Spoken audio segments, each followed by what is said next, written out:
अस्सलामुअलैकुम, क्या हाल है? खैरियत से हैं? आज 17 अक्टूबर 2024 है और आज के दिन से यहाँ यूएसए के अंदर अर्ली वोटिंग स्टार्ट हो गई है जनरल इलेक्शंस के हवाले से। ये वो जनरल इलेक्शंस हैं जिसके अंदर प्रेसिडेंट का डिसाइड होगा और इसके अंदर प्रेसिडेंट का इलेक्शन होगा। प्रेसिडेंट के इलेक्शन के अलावा और भी बहुत सारी सीटों के ऊपर यहाँ पे इलेक्शंस होंगे इस जनरल इलेक्शंस के दौरान, लेकिन सबसे इम्पोर्टेंट जो इलेक्शंस है वो प्रेसिडेंट का इलेक्शन है और इस इलेक्शन के थ्रू डिसाइड होगा कि अगले 4 सालों के लिए 2025 से लेके 2029 तक यूएसए का प्रेसिडेंट कौन होगा। तो इस वजह से ये इलेक्शंस काफ़ी ज़्यादा अहमियत के हामिल हैं। तो यहाँ यूएसए के अंदर इलेक्शंस किस तरीके से कंडक्ट किए जाते हैं, किस तरीके से वोटर्स को फैसिलिटेट किया जाता है, वोटिंग के हवाले से वोटर्स को क्या क्या ऑप्शंस दिए जाते हैं, इस वीडियो के अंदर उन चीज़ों के हवाले से थोड़ी सी इन्फॉर्मेशन शेयर करने की कोशिश करूँगा, एक ओवरऑल आइडिया दूंगा और साथ ही साथ उसको थोड़ा सा कंपेयर करेंगे पाकिस्तान के माहौल के साथ कि पाकिस्तान के अंदर जिस तरीके से वोटिंग होती है और यहाँ यूएसए के अंदर जिस तरीके से वोटिंग होती है और जो वोटिंग के ऑप्शंस अवेलेबल होते हैं उसमें कितना ज़्यादा फर्क है। अच्छा, आज 17 अक्टूबर 2024 है और आज के दिन से अर्ली वोटिंग स्टार्ट हो चुकी है और ये अर्ली वोटिंग नवंबर 2 तक चलेगी। तो नवंबर 2 तक अर्ली वोटिंग का सिलसिला होगा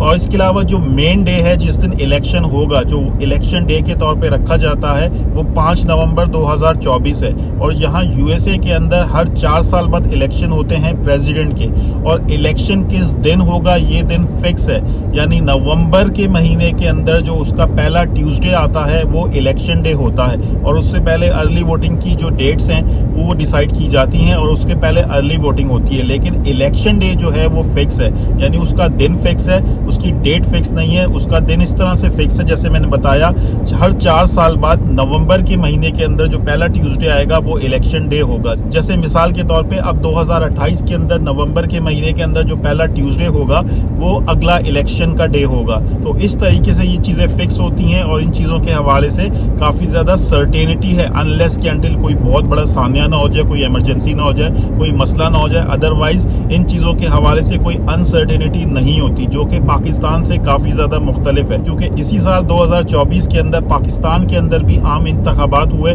और हम सब ने देखा कि वो किस तरीके से वो इंतखाबात हुए और उसकी डेट्स जो हैं वो किस तरीके से फाइनल हुई और कितनी ज़्यादा डिले होने के बाद वो सारी चीज़ें फाइनल हुई और बहुत ज़्यादा अनसर्टेनिटी का माहौल था इलेक्शंस के हवाले से। और आई थिंक कुछ हफ्ते पहले तक भी लोग सर्टेन नहीं थे शायद कि यार ये इलेक्शंस हो पाएंगे या नहीं हो पाएंगे 8 फरवरी को। और इलेक्शन के दिन के ऊपर जो माहौल था और उसके बाद जो सिनेरियो बना वो भी हम सब ने देखा। जो भी इन चीज़ों में दिलचस्पी रखते हैं और पाकिस्तानी जो पाकिस्तान के अंदर रहते हैं या पाकिस्तान से बाहर जो ओवरसीज़ पाकिस्तानीज रहते हैं उन सब ने वो सारा माहौल देखा। इलेक्शन से पहले क्या सीन था, इलेक्शन के दौरान क्या हुआ और इलेक्शन के बाद जो कुछ हुआ वो हम सब ने देखा। जो भी इस चीज़ के अंदर दिलचस्पी रखते हैं, चाहे वो पाकिस्तान से बाहर ही क्यों ना रहते हों, तो हम सब ने वो माहौल देखा, वो सारी चीज़ें हमने ऑब्जर्व की, जो कि बहुत ज़्यादा अजीब सी सूरत हाल है। अनफॉर्चुनेट है कि ये सारी चीज़ें हमें पाकिस्तान के अंदर देखने को मिलती हैं और इन चीज़ों के हवाले से इतनी ज़्यादा अनसर्टेनिटी है। अगर उसी चीज़ को मैं यहाँ पे देखता हूँ और यहाँ से कंपेयर करने की कोशिश करता हूँ तो बहुत ज़्यादा ज़मीन आसमान का फ़र्क नज़र आता है और चीज़ों के हवाले से काफ़ी ज़्यादा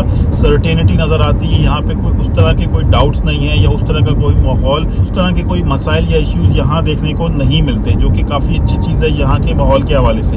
और उसी तरीके से अगर मैं एक आध चीज़ को और कंपेयर करने की कोशिश करूं तो यहाँ पे वोटिंग के हवाले से जो ऑप्शंस दिए जाते हैं, जिस तरीके से फैसिलिटेट किया जाता है वोटर्स को, वो भी काफ़ी ज़्यादा अच्छी चीज़ है और ये चीज़ हमें पाकिस्तान में मिसिंग नज़र आती है। अगर हम वोटिंग के हवाले से बात करें तो यहाँ पे वोटर्स को 3 तरह के वोटिंग ऑप्शंस मिलते हैं, जिसमें इलेक्शन डे तो है ही है, यानी जब 5 नवंबर ट्यूसडे का दिन आएगा तो वो एक लॉन्ग डे होगा इलेक्शन के हवाले से। उसमें तो वोटिंग करते ही हैं लोग, ठीक है, उसमें तो वोटिंग की ही जाती है जिस तरह से पाकिस्तान में होता है इलेक्शन डे। लेकिन उसके अलावा यहाँ पे वोटर्स को 2 और ऑप्शन मुयस्सर हैं और उसमें से जो पहला ऑप्शन है वो अर्ली वोटिंग का है, यानी जो लोग लाइनों में नहीं लगना चाहते या इलेक्शन डे के ऊपर अगर उनको लगता है कि रश होगा और उस रश को वो अवॉइड करना चाहते हैं और अपनी सुकून के साथ, तसल्ली के साथ जाके अपना वोट कास्ट करना चाहते हैं पोलिंग स्टेशन के ऊपर, तो उनके पास अर्ली वोटिंग का ऑप्शन है। तो पहला ऑप्शन उनके पास है अर्ली वोटिंग का। जैसे मैंने बताया कि आज 17 अक्टूबर 2024 है और आज के दिन से अर्ली वोटिंग स्टार्ट हो चुकी है और आई थिंक ये 2 नवंबर तक चलेगी और उसके बाद फिर 5 नवंबर 2024 को इलेक्शन डे होगा। तो ये सिलसिला है। इस तरह से अर्ली वोटिंग का ऑप्शन मौजूद है। मल्टीपल डेज के ऊपर लोग जाके अपना वोट कास्ट कर सकते हैं अपनी कन्वीनियंस के हिसाब से।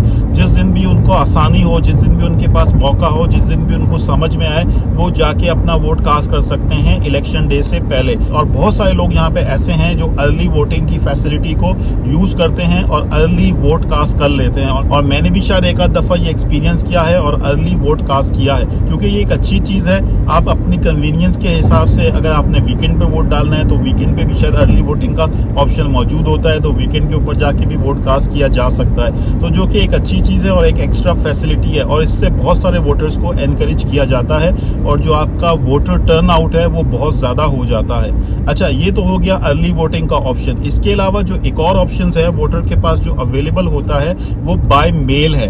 यानी यहाँ पे बाय मेल भी, मेल के थ्रू भी, बाय पोस्ट भी अपना वोट कास्ट किया जा सकता है, जो कि एक और अच्छी चीज है। यानी ये एक और अच्छा ऑप्शन है कि पोलिंग स्टेशन जाने की भी जरूरत नहीं है, बल्कि आप घर पे बैलेट पेपर मंगवा के उसको फिल आउट करके बाय मेल उसको सेंड करके अपना वोट बाय मेल कास्ट कर सकते हो। तो इससे भी बहुत सारे लोग फायदा उठा सकते हैं और ये भी काफी ज्यादा कन्वीनियंट हो सकता है बहुत सारे लोगों के लिए कि वो घर बैठे अपना वोट कास्ट कर सकते हैं। तो इसमें कुछ चीजों के हवाले से केयर करनी होगी, कुछ चीजों के हवाले से ख्याल रखने वाली चीजें हो सकती हैं, लेकिन आई डोंट थिंक सो कि कोई बहुत बड़े मसले वाली बात या कोई बहुत ज्यादा कॉम्प्लेक्सिटीज इसके अंदर होंगी। तो आप सोच सकते हैं कि यार यहाँ पे वोटर्स को किस तरीके से एनकरेज किया जा रहा है, उनको मल्टीपल ऑप्शंस दिए जा रहे हैं, उनको फैसिलिटेट किया जा रहा है। तो यहाँ पे ये चीज काफी अच्छी है कि वोटर्स के पास मल्टीपल ऑप्शंस मौजूद हैं वोट कास्ट करने के हवाले से। और ये चीज अगर हम पाकिस्तान के अंदर देखें तो ऑब्वियसली ये चीज पाकिस्तान के अंदर आई डोंट नो किस हद तक पॉसिबल है। अर्ली वोटिंग वाला सिलसिला हो सकता है, मल्टीपल डेज के ऊपर वोटिंग हो सकती है, लेकिन voting by mail, vote by mail का जो ऑप्शन है वो मुझे नहीं समझ में आता कि वो पाकिस्तान के अंदर पॉसिबल है या वो फिजिबल होगा।